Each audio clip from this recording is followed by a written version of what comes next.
প্রয়াত বিহারের প্রাক্তন উপমুখ্যমন্ত্রী সুশীল মোদী সোমবার দিল্লির এইমসে চিকিৎসাধীন অবস্থায় মারা যান। তিনি বয়স হয়েছিল ৭২ বছর।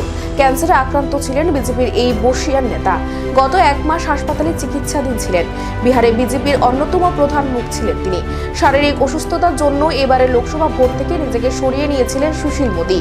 প্রসঙ্গত দুবার বিহারের উপমুখ্যমন্ত্রী হয়েছিলেন সুশীল মোদী। বিজেপি জেডিইউ সরকারের অন্যতম মুখ ছিলেন তিনি। সম্প্রতি তাকে রাজ্যসভার সাংসদ করেছিলেন বিজেপি। 1973 সালে পাটনা বিশ্ববিদ্যালয়ের ছাত্র সংসদেরও সভাপতি হয়েছিলেন সুশীল। 1990 থেকে 2004 সালের মধ্যে 3 বার বিধায়ক হয়েছেন। বিহারের বিরোধী দলনেতাও ছিলেন। 2003 থেকে 2005 সাল পর্যন্ত বিজেপির সর্বভারতীয় সহসভাপতির দায়িত্ব সামলেছেন। 2005 থেকে 2020 সালের মধ্যে দুবার ছিলেন বিহারের উপমুখ্যমন্ত্রী। তার মৃত্যুতে গভীর শোক প্রকাশ করেছেন প্রধানমন্ত্রী নরেন্দ্র মোদী, স্বরাষ্ট্রমন্ত্রী অমিত শাহ, প্রতিরক্ষা মন্ত্রী রাজনাথ সিং, কেন্দ্রীয় মন্ত্রী রবিশঙ্কর প্রসাদ সহ অনেকেই। শোক প্রকাশ করেছেন বাংলার মুখ্যমন্ত্রী মমতা ব্যানার্জি ছাড়াও আরজেডি প্রধান লালু প্রসাদ যাদবরা।